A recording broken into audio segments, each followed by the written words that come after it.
a postdoctoral fellow at Toronto Rehab, working with two teams, the communication team and the neural engineering team. Dr. Bandini's research, as you'll hear about today, is about developing objective tools for the assessment and rehabilitation of motor symptoms in neurological disorders, such as Parkinson's, spinal cord injury, ALS, stroke, and so on. He received his PhD from the University of Bologna, and he's been a postdoctoral fellow at Toronto Rehab for the past 3 years, during which he's received two really nice and competitive fellowships, one from the Heart and Stroke Foundation and one from AgeWell. What else? He's got his PhD from the University of Bologna, and I just heard all the fancy cars come from that region. So, please join me in welcoming Andrea. Can you hear me? Okay, so thank you very much. Thanks, Baba. Thanks for being here. It's a great pleasure for me to present my research. That I'll give you an overview of what I've been working on over the past 2 years now. And as Baba said, my research is mainly I'm mainly working on a computer vision application for the assessment and the rehabilitation of neurological disorders. So the motivation and need behind all this research is because we need accurate and reliable outcome measures, especially for tracking progression of neurologic diseases over time and also tracking the recovery over time. But we may have a lot of problems, especially in the clinical assessment. Clinical assessment may be really problematic, first of all, because it's not doesn't fit with the clinical. An accurate assessment might not fit with the fast clinical pace of the routine, of the clinical routine. And also think about patients after they're discharged, they go home, and it's really impossible for clinicians to have an accurate assessment when people return home. So this creates a sort of barrier, so they cannot track as accurate as they were doing before when they were in the clinics. So what we want to do is to provide clinicians with a technological tool that are as objective, faster, as and provide continuous assessment, and also from a remote point of view. So, as I told you, we're using computer vision, and because computer vision today has increased a lot, has had a lot of improvements, today with computer vision we can do a lot of fancy stuff like tracking multiple joints of multiple persons at the same time, just from normal videos, and also tracking these joints in real time. It may provide, for instance, objective measures about the movements of the body. Also, we can do other things with face tracking. We can, for instance, track the facial movements of one person and reenact another person, another target actor, with an accurate face tracking, like in this case, where the movements of one person are tracked and like used to reenact another person's video. So what I'm going to show you today is an overview specifically about two projects I've been working on over the past 2 years now. The first one is the automatic detection of bulbar signs in ALS, and the second one is the monitoring of hand functions in spinal cord injury, patients with spinal cord injury when they return at home. So I'm going to start with the first one. Both projects are related, and even if they are conducted on two different populations, they share some common factors like using computer vision, image processing, and machine learning algorithms to extract objective outcome measures that can be related to the clinical outcome. So, I'm going to start with the first one. So, ALS, we know, is one of the most devastating neurodegenerative disease that leads to the progressive paralysis of the upper lower limb, the trunk, and orofacial muscles. So, it it affects the life of different individuals with a decrease in the quality of life. So all of you will know, of course, Stephen Hawking was one of the most famous scientists. It was quite rare patient, ALS patient, because actually it was a slow progressor. When it was diagnosed, they gave him like 2 years of life, and then he survived for several years. So, and actually we're focusing on bulbar signs. So the onset of ALS may be divided into two types. The first one is the spinal onset that affects mainly the limbs at the onset, so limb movements. And the second one is the bulbar onset that affects the orofacial and swallowing systems. So, although the bulbar onset is not the majority of the onset because it affects 30% of the patients at onset, in 80% of the other patients will have bulbar signs at a certain point in time. And it's very important to detect these symptoms as early as possible, because these symptoms, the onset of the bulbar signs, so related to speech and swallowing functions, are related to a shorter survival, reduced quality of life, and a more debilitating disease course. So also the detection of bulbar signs may provide additional information of ALS diagnosis with other important further implications, and provide important information about the prediction of disease progression and planning the interventions. So the clinical assessment is performed by a clinical neurological examination of the cranial nerve, performed by SLPs, neurologists, but is objective and may not be reliable. It's demonstrated that it's not sensitive to early disease onset. Other options like using EMG on the bulbar muscles like the tongue might be really difficult to perform. And the current gold standard for assessing these bulbar signs in ALS is counting how many words these people are able to repeat in a unit of time, like words per minute. That's called speaking rate. This is actually very simple measures. But again, it was demonstrated that this measure was not sensitive to early disease stage. Instead, there is a growing body of literature that demonstrated that instead the orofacial muscles may be good candidates for early markers of bulbar ALS. However, most of the studies conducted so far, they were using expensive marker-based technology. All of these technologies like electromagnetic, optoelectronic tracking measures cannot be translated into the real world, can just be used in clinical in research.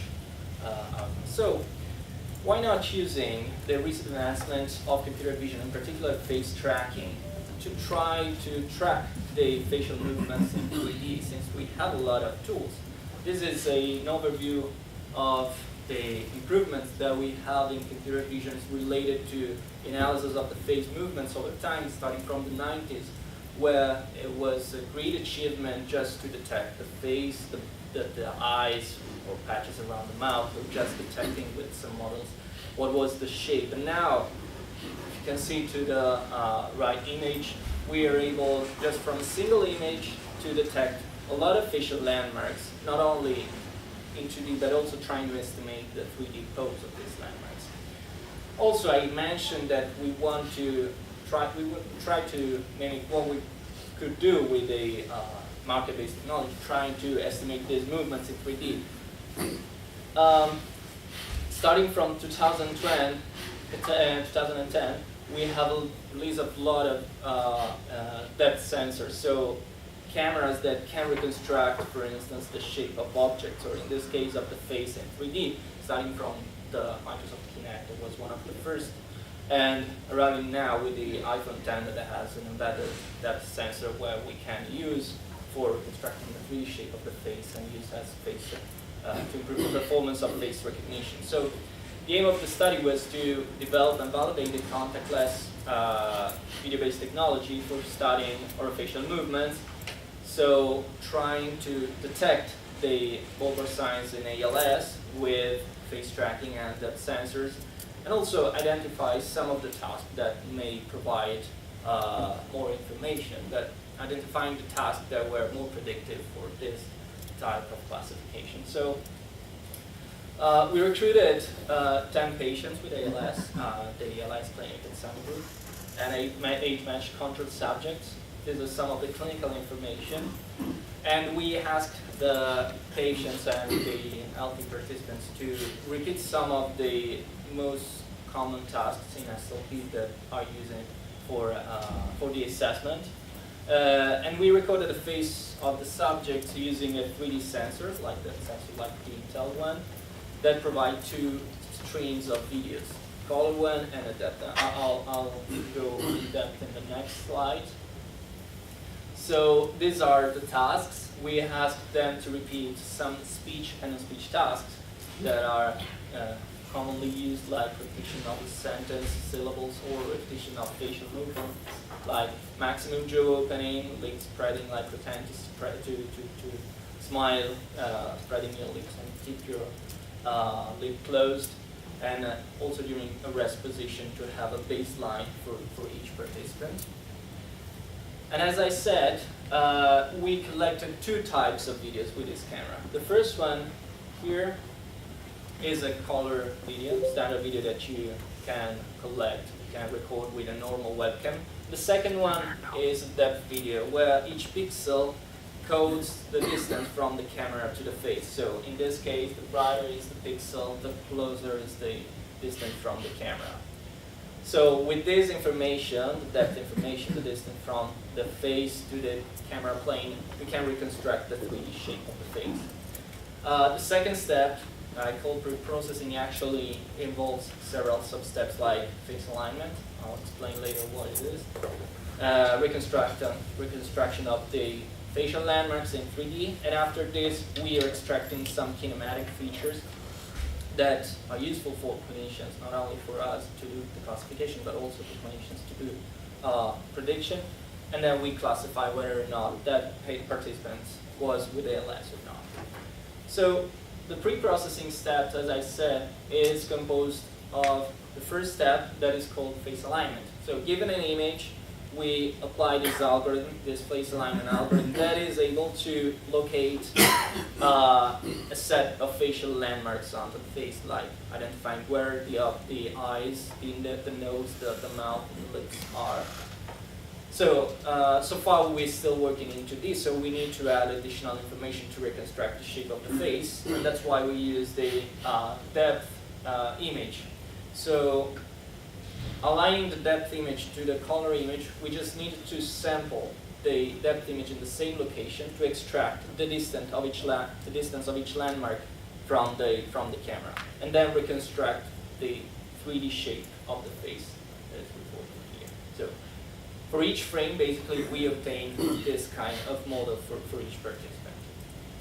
The second step, then, starting from this 3D model, we extracted some kinematic features of interest. So together with clinicians, SLPs, we decided what were the domains that clinicians used to assess during their perceptual evaluation, like the range of motion, speed of motion, the asymmetry or the shape of the facial movements.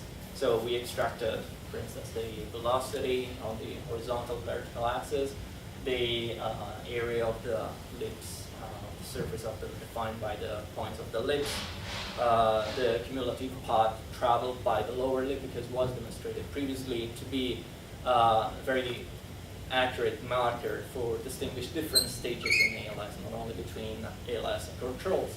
And then we classify these features, the small sets of features, just 11 measures, using a logistic regression and a support vector machine. So we use a lead one subject out cross-validation. So for each subject, we have the repetitions and the features associated to those repetitions out for testing, and we trained the models on the remaining participants. So for each subject, what we obtained was something like this, a vector. For each repetition, the model predicts whether that repetition was related to ALS or control subjects. And then using the majority of votes of all these repetitions, we obtained the final prediction of that subject. So these are some of the results in terms of accuracy, sensitivity, and specificity. We got very good results, almost 90% of accuracy, predicting and distinguish ALS and control subjects. And especially we can see that the most predicting tasks were repetition of syllables, pataka especially, the repetition of sentences like bye, Bobby, a puppy, and the spread of the lips, the movement like smile. Also, I reported a comparison between the different algorithms. And other things that was interesting is that just using linear models like logistic regression on SVM with linear kernel, we were able to get very good results. That means probably that this feature set was a good feature set that was linearly separable in a feature space. So, in conclusion for this part of my talk, we demonstrated that the feasibility of using video-based assessment for detecting over signs in ALS, distinguishing patients with ALS and control subjects. And this, of course, currently we're collecting more patients. We have a data set of more than 15 patients that we have recorded so far that we're currently analyzing.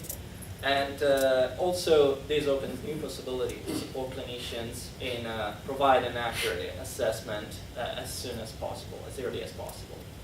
So currently, not only we're expanding on ALS, we also apply these methods also on other groups of clinical groups like a stroke. We were able to identify or facial impairment post-stroke with very good accuracy, and we're about to start a similar study in Parkinson's disease. Of course, we need to validate once we'll have a consistent and expanded data set. These measures, this prediction, and these features that we are extracting with gold standards, that actually the gold standard are subjective measure extracted from clinical assessment, or for instance, the other measures like the speaking rate. And also another thing we're really interested in is to validate these methods, that most of the time these face alignment methods are trained on existing data sets of control subjects, of healthy people. It's very difficult to find. I think there is no data set of face of neurological population.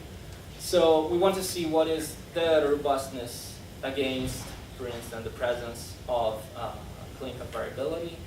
One group, for instance, stroke participants are different because may exhibit more asymmetry rather than ALS that exhibit reduced range of motion. So each clinical group has different features. And also we want to see what is the robustness against variability of the time, because we have variability not only among different groups but within the same group, because during the progression of the disease, the features of each participant may change over time. So that might be tricky, and it's very interesting to assess. So I'm going to the second part of my talk, that is the function monitoring in individuals with cervical spinal cord injury. It's a different clinical group, but again, I'm still talking about using computer vision, extracting objective measures, and trying in future, hopefully, to relate these objective measures to the clinical scores. So,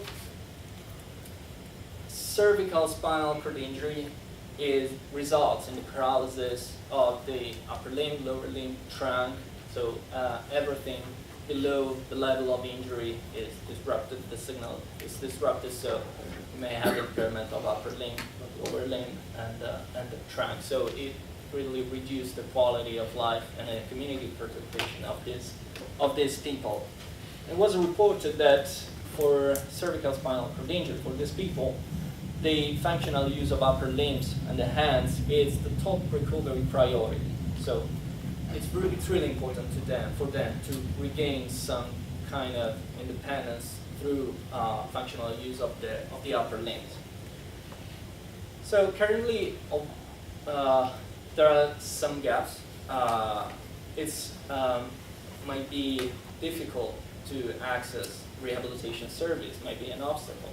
Because, for instance, patients are discharged at that point in time when they exited the maximum, the top peak of recovery, rather than actually experiencing a plateau in their performance, their function.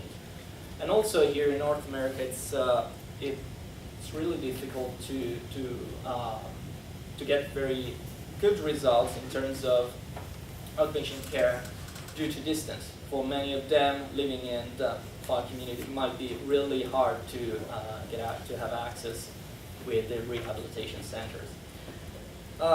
Also, another factor is that the improvement in motor function, in this case in upper limbs, that are obtained using clinical-based outcomes actually does not necessarily mean that these patients are using their upper limbs functionally more when they return in the community.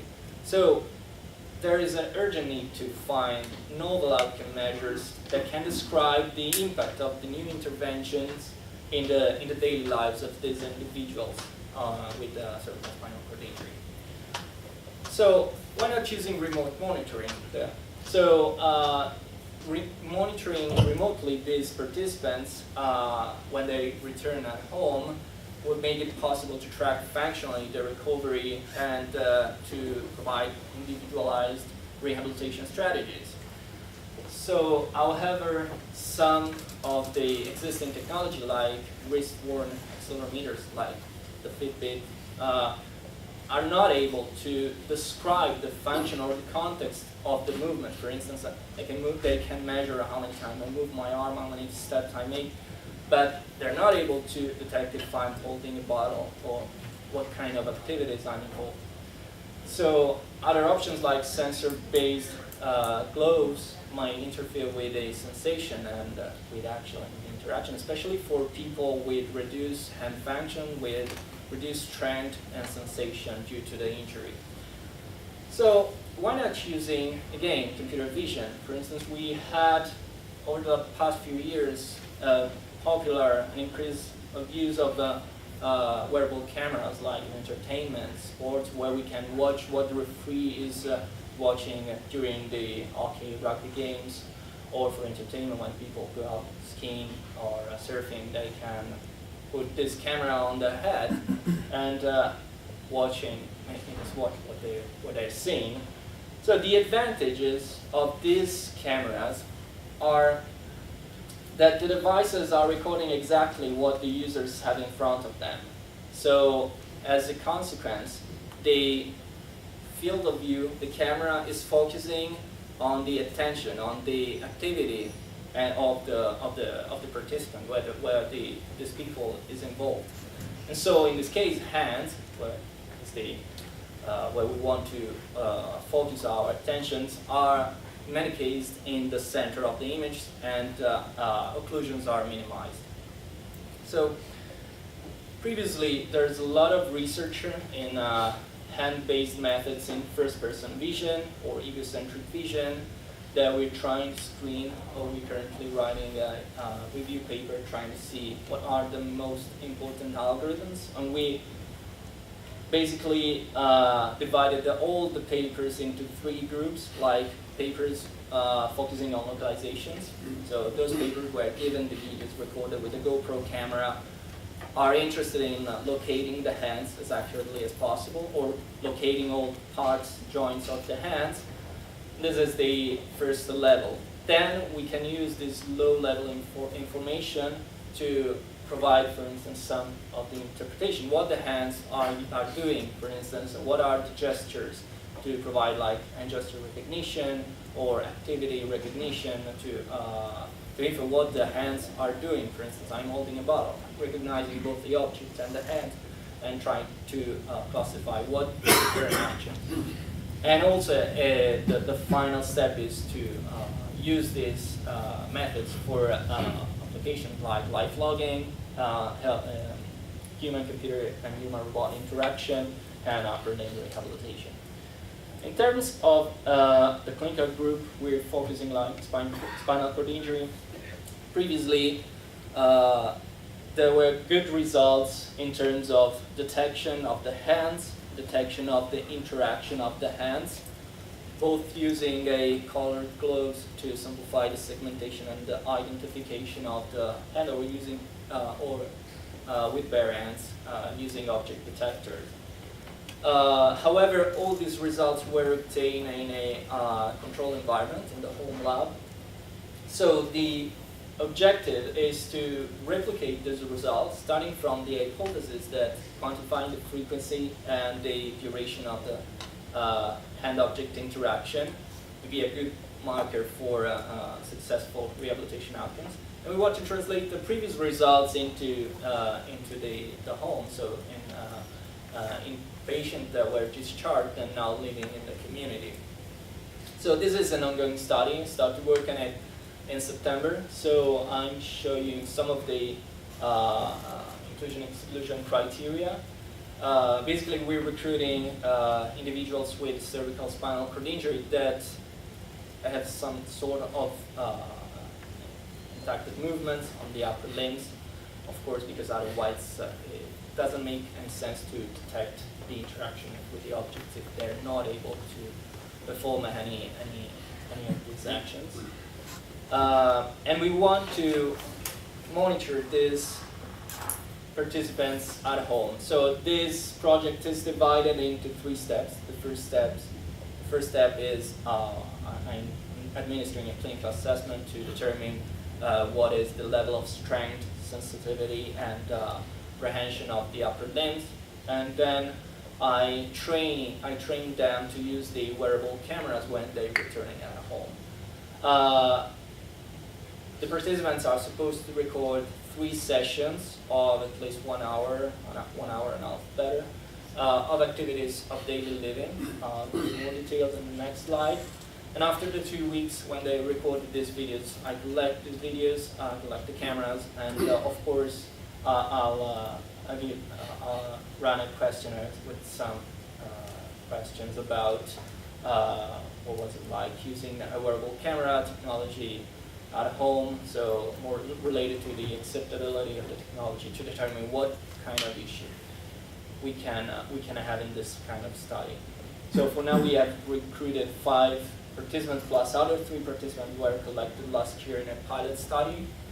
And these are some of the examples of the participants when doing laundry activities on the left, another one in the kitchen, cooking, preparing a meal.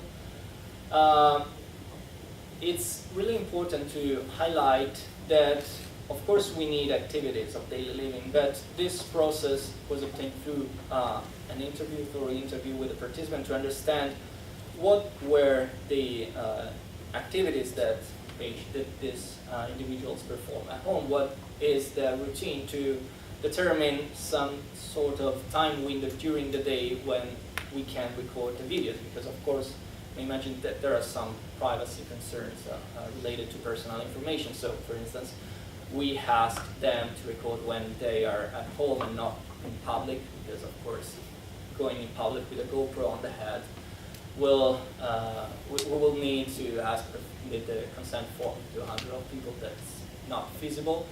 And even using the GoPro at home, they may have other family members, so in case other people appear in the image, we'll ask consent form to these people if they want to provide the consent in analyzing this data. So that again, we want these people to record normal activity, nothing out of the ordinary. We just ask them, just during these selected activities, these selected time windows during the day, just do whatever you're doing every day, wearing the camera and pretending not having the camera. Of course, it's not that easy. And they have the freedom to delete some parts of the videos if they forgot, for instance, to turn off the camera when they go to the washroom, or other things if they're checking their online banking account at home. So they can preview and select only part of the video they want to share. So in terms of analysis, I'm just reproducing the results the previously were obtained on the home lab data. So again, it's similar to the previous study. We have 3 stages. From the acquisition, we have pre-processing, where we want to detect where the hands are in the image. Previously, we wanted to detect where the face and landmarks are. Then we extract some features of interest, and then we want to classify these features. In this case, we want to classify the features extracted from the hands into interaction or not. So basically, given a video, we'll obtain a report of in which parts of the video the hands are interacting. Okay? So the first part, the hand localization, was performed by using a state-of-the-art object detection. So object detection basically now today it's can obtain very high, good performance in recognizing and detecting thousands of classes of objects in an image. So we use this state-of-the-art object detector. We retrained not to recognize, for instance, dogs or chairs or computer, but to recognize right and left hand. So to do this, we retrained this convolutional neural network on the home lab dataset on more than 160,000 images labeled manually. And then we also used other information like the color of the skin through some filtering techniques and the hand contour from the skin segmentation to detect, for instance, what some global features related to the pose of the hand, because I'm interacting, usually the hand pose changes with respect to no interaction phase. So given an image, the results is this. We obtain 2 bounding boxes, 2 regions, where we have the right and the left hand. After this, starting from the 2 bounding boxes, we extracted features related to motion, because motion can be really important during the interaction, especially discriminating motion between the hand, object, and background. The same for color. That might be a good discriminative feature to improve the performance in detecting what the hand is doing, and also the shape of the hand. And then we classify frame by frame all these features to detect whether or not the hand is interacting. So starting from the image, from the bounding box, we obtain these results. Okay?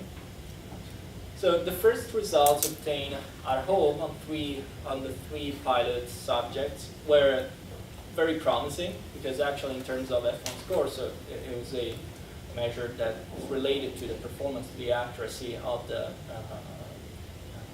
detection, of the interaction. It's comparable to what we got before in the home lab. So it's a very promising results that tells us that it's feasible to use this technology to track hands and interaction of the hands even in a non-controlled environment like at home, where we cannot control what the participants are doing. They're doing the natural activity. So these are the preliminary results we got. Currently, we're also trying to expand the data set and also trying to improve this result. So I spoke about the using convolutional neural network for hand detection. So why not go deeper? So trying to not only using a convolutional neural network for the detection, but doing everything with just one network. So given the image, we pass the image to the network, and the network returns where is the hand and whether or not this hand is interacting in an end-to-end manner. It's ongoing. I'm going to show just qualitative results, and they were tested on the home lab.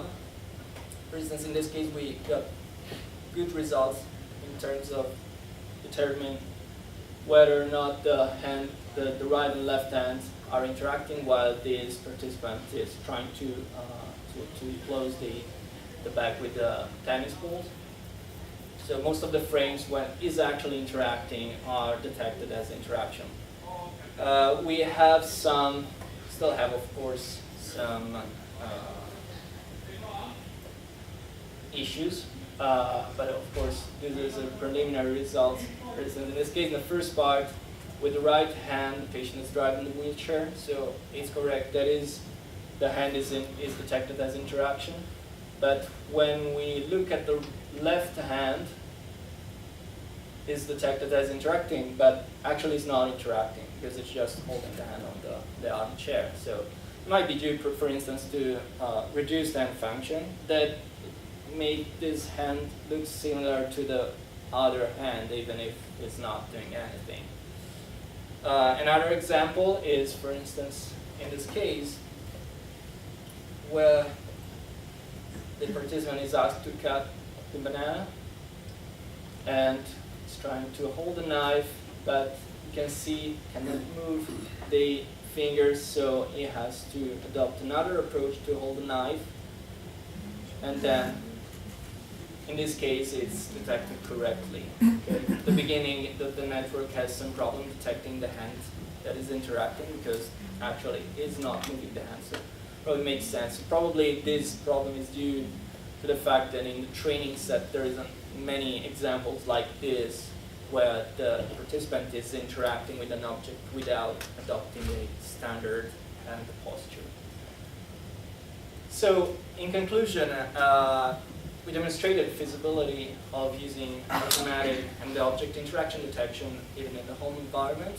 We're currently expanding the data set, and we're not only using end-to-end approaches, but we also want to try to use spatial and temporal information, because one thing that is really important for detecting interaction is the temporal information, because it might be really hard to detect an interaction just for a single frame, because the hand might be approaching the object, but it's too close, but it's still not interacting. Instead, if we compare this result with previous frames, probably we can increase the results of the prediction. Once we will get more improved results, more participants, we will correlate, of course, these measures, like from the report that we create, from the interaction detection, determining how many times the patient has interacted, how long was the interaction, extracting all these outcome measures, trying to relate these measures with the clinical evaluation. That will be really important, and to finally obtain a remote assessment for people with cervical spinal cord injury. In particular, we're about to start the second phase of this project, where we will identify, using focus group meetings, what are the most meaningful manner to report information to both clinicians and patient. Because, for instance, clinicians might be interested not only to see the automatic results of the prediction, but also just screen all the videos during an interaction and determine with their eyes what was the posture of the hands and if actually the interaction was functionally, and if there is an improvement. And also for patients, because one of the most important things from this study, not only for the second part, is not only that we can provide objective information for clinicians to assess the recovery or the disease progression, but also for patients that can obtain objective feedback about their activities. And especially in the last part, I got very good feedback about obtaining results, obtaining outcome measures about functional hand use, because it might be rewarding for them to see that they actually using their hands more and more due to the rehabilitation. So, conclusion, I want to thank all of my supervisor, Jana and Jose, and all the lab members, and thank you very much, and answer your questions.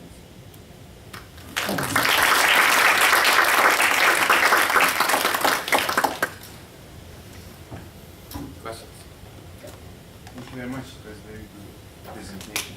I just have a question about, did you consider using edge TPUs or edge devices to just analyze the videos on the camera itself and just extract features or whatever you are interested and send them to further analysis? Sorry, can you repeat again? What kind of device? The edge TPUs, the devices that are currently developed for analyzing the video images, running convolutional neural networks or deep learning models on the edge, on the camera itself. Yeah, I see.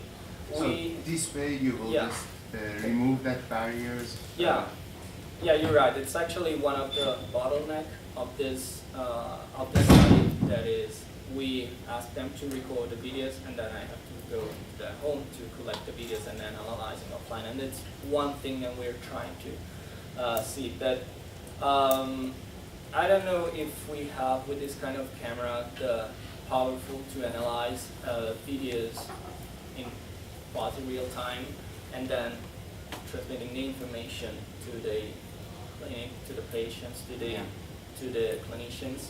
But that might be ideal because first of all, it saves a lot of concerns of transferring the videos. And the privacy. Yeah, exactly. What we're trying to do is to develop something that it might analyze the videos locally, patient side, and transmit the information. We haven't considered it yet, but it's a thing that we need to consider, of course. Other solutions I've seen now, there's more and more powerful embedded GPU devices that may analyze. For now, we're just giving them a GoPro camera and a tablet. So the GoPro, the tablet is just for them to see if the GoPro is adjusted correctly to record their hands. But we will need very powerful tablets if we want to use the tablet for transmitting information. There are a couple of devices that are already developed, so they are available in the market. Yeah. Are using this power? Yeah, I saw some of those that Intel release like GPU sticks that you can and NVIDIA use with Arduino to released another one. So that it seems that the trend will be that one, to enable GPU analysis, GPU powered devices locally rather than Apologies if you've already mentioned this, but in that video of the person trying to cut the piece of banana with the knife, they had that adaptation where they put their hands together like this, right? Yeah. Is that something that is taught to them by clinicians as a sort of standardized adaptation, or is that something they kind of learn themselves? So that you mean if there's their approach to holding the knife is something? I'm not sure, but I think it's something probably they learn themselves together with the clinician. Probably they need to find some kind of alternatives if they're not able to hold a knife. Right. In most of, if there were like multiple patients taught by similar clinicians, would that adaptation then be consistent throughout multiple people, or is that something that's going to be different for every single person? There is a lot of variability. So what we can try to do is just to collect a heterogeneous data set and trying to capture all these possibilities. So of course it depends on the level of the impairment, and of course we need to include people with both low functions and high functions in the training set. Otherwise the risk is that in this case we probably didn't train the network with people that are holding the knife that way, and so the network is not trained to recognize that movement, that action as an interaction. So, Hi, thank you for your presentation. It was great. I have a question regarding of sensitivity of your algorithm to the distance between object and the camera. Do you normalize it, or because the hand can be like close to the camera or far away, and then the movement of your picture point would be different. How do you normalize this? no, we don't normalize it, but consider that in most of the cases, when we're interacting with an object, the distance from the camera is pretty much constant. So it's really difficult that you have some participant that is interacting with an object in front of their face. So it's basically that distance. So in most of the cases, and I've seen not only here but also in other papers, during the interactions, during the activity in actions, the hands tend to appear in the center of the image and in the lower half of the image. But we didn't normalize, but we found that the localization error is really good, because although we still have to adjust the interaction prediction, you can see that in most of the cases, the localization is almost perfect. So it's pretty robust to the distance. Of course, we have, I'm still training, I'm still later in all these videos. There are very few occurrence of the hands near to the camera, because we're selecting parts of the videos where of course is interacting. There's parts of the videos that patients are doing nothing, that are not that useful. We can just select some parts just to tell the machine that that is not an interaction, but in most of the cases that is the standard distance from the camera. Thank you. And for your first research, Yeah. Does the distance between camera and subject fix? Is fixed. It's it's around a half a meter. Yeah, we fixed that because since we're using a 3D camera, we assessed that we at this distance we have a good trade-off between the error in the 3D reconstruction and of course the fact that the face must be in the center of the image, and we don't cut we don't trim any part of the face. So that was decided in a previous and preliminary study. Great, thank you. Yeah. It's a very broad, nice presentation, Andrea, very nice. You're kind of a unique postdoc, that is you're working or had and continuously working with face tracking, but now also with limb tracking.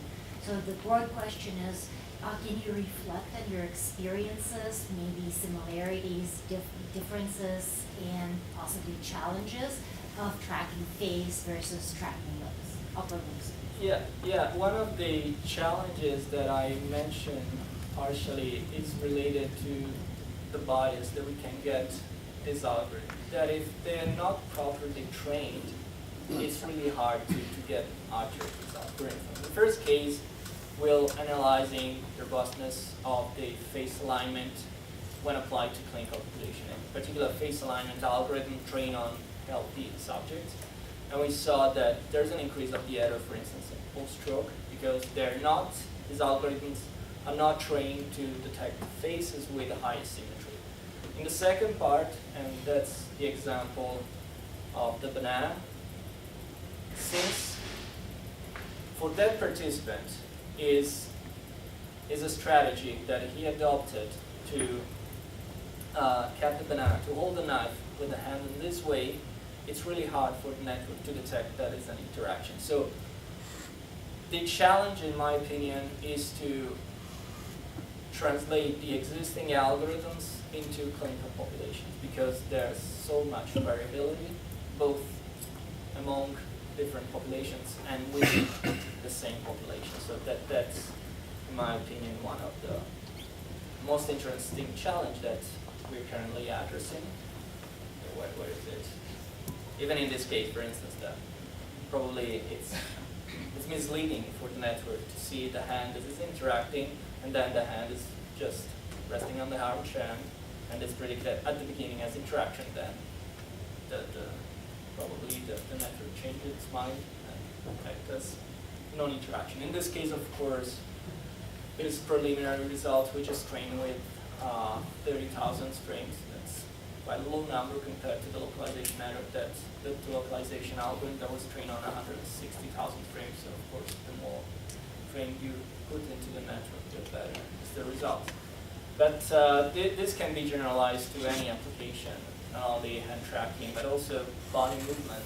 For instance, if the posture is different of some particular people, for instance, older adults, posture of older adults is different from healthy young people. So adopting a skeleton tracking, I guess, might be that is trained on healthy adults might be harder for getting good results in other populations. So that's one, in my opinion, one of the most interesting challenges.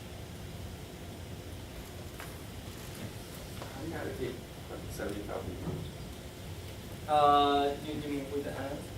Yeah, with a tool, drawing boundary boxes. One by one? No, there's a tool that allows you to extend a video. If the hand is not moving, you just draw the first boundary box. But if it's tricky, especially if they're doing laundry. You need to do one by one frame at a time. So basically, my rate is like labeling 5 to 7,000 frames per week. But I cannot label more than 1,500 frames every day. So more than 1 hour and a half, 2 hours, because it's really hard to keep the same level of attention. It becomes boring. Yeah. So you mentioned the landmark-based, expensive landmark-based equipment to track facial movement. How good are those in detecting the onset of symptoms? So they are good indeed. So it's actually in terms of tracking facial movements, the gold standard are these techniques here. That for speech and facial movements, it's called EMA, electromagnetic articulography. So emits using the wave. So emits an electromagnetic field and it tracks the coil movements within this field. I don't recall the precision of tracking, but it's below 12 millimeters tracking in the near field. And we demonstrated that with market-based tools, we can discriminate not only controls versus ALS, but also different stages of ALS.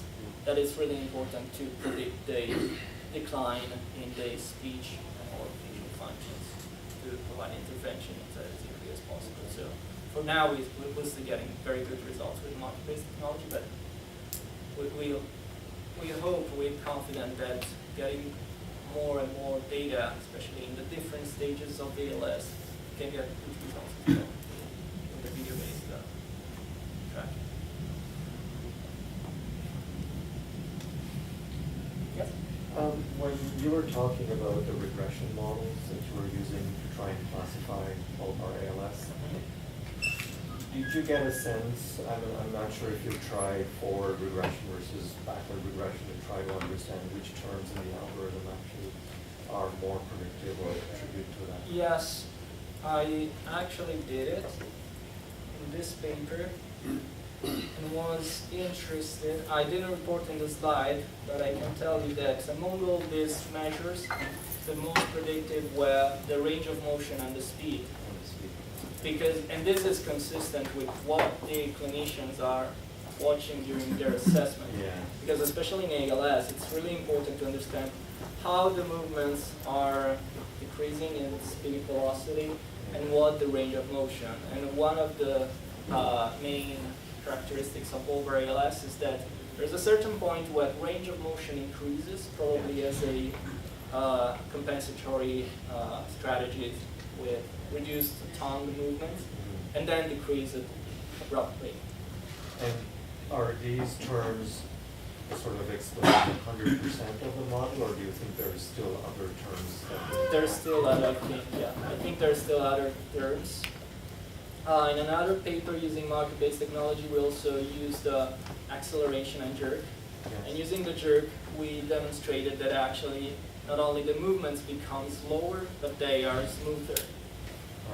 So it's really interesting to see the smoothness of the movements, especially during fast movement like pa pa pa. And it's actually consistent what we see, because instead of repeating pa pa pa pa very fast, they're doing wah wah wah, because they cannot reach a lip closure, and their movements they experience slowdown, but also a smoothness of these movements.